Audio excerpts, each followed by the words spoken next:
দুর্নীতি দমন কমিশন সক্রিয় নয়, তারা অথর্ব হিসাবে কাজ করছে। আজও বহু ধরনের ষড়যন্ত্র চক্রান্ত, বহু ধরনের নীল নকশা, বহু মাস্টার প্ল্যান এখনো শেষ হয়নি।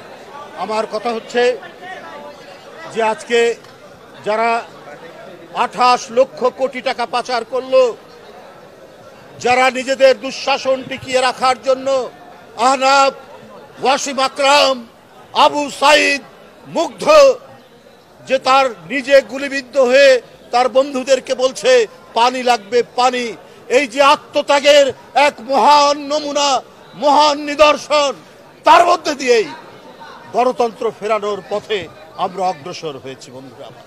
সুতরাং তাদের রক্ত যেন বৃথা না যায়, তাদের রক্ত কখনোই বৃথা যেতে দেওয়া হবে না। আজকে যদি বর্তমান অন্তর্বর্তীকালীন সরকার, যার প্রতি সকল গণতান্ত্রিক শক্তি সমর্থন জানিয়েছে, তারা যদি আজকে আরো বেশি দক্ষতা প্রদর্শন করতেন, তাহলে নিউ ইয়র্কে যে ঘটনাটি ঘটেছে, সেখানে ফ্যাসিবাদের দোসররা যে কর্মকাণ্ড করেছে, এটা সাহস হতো না। আজকে দুদক, দুর্নীতি দমন কমিশন, আপনারা যদি সেই দোসররা, যারা জনগণের টাকা, যারা জনগণের অর্থ আত্মসাৎ করে নিউ ইয়র্কে, লন্ডনে, দুবাইয়ে, কানাডায়, অটোয়ায়, সিডনিতে বাড়ি বানিয়েছে, অনেক সম্পদ তৈরি করে, খবরের কাগজে উঠছে প্রধানমন্ত্রীর ভাগ্নি, প্রধানমন্ত্রীর আত্মীয় স্বজন থেকে আওয়ামী লীগের মন্ত্রী এমপিরা, কারো 602টা সম্পদ পাওয়া গেছে, কারো ফ্ল্যাট পাওয়া যাচ্ছে, অজস্র টাকা পাওয়া যাচ্ছে। দুর্নীতি দমন কমিশন কোর্ট থেকে, আদালত থেকে আপনার 24,824 কোটি টাকা একবারে স্পেসিফিক ভাবে উদ্ধারের জন্য বলেছে।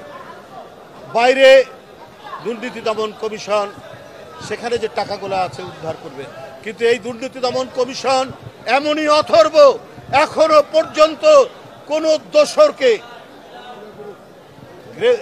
দোষরের শাস্তি দিতে পারেনি, সেই টাকাগুলো উদ্ধার করতে পারেনি। যারা শেয়ারের নামে টাকা কিনেছে, যারা অবৈধভাবে জমি কিনেছে, যারা ব্যাংকের ডিপোজিট করেছে, সেগুলো তো বাংলাদেশে যেগুলো আছে সেগুলো তো আছেই। কই তার বিরুদ্ধে একটাও দৃষ্টান্তমূলক কোনো বিচার আমরা দেখতে পেলাম না। অর্থাৎ দুর্নীতি দমন কমিশন সক্রিয় নয়, তারা অথর্ব হিসাবে কাজ করছে। বন্ধুরা আমার, এই পরিস্থিতি তো জনগণ দেখতে চায়নি, এই অবস্থা তো দেখতে চায় না।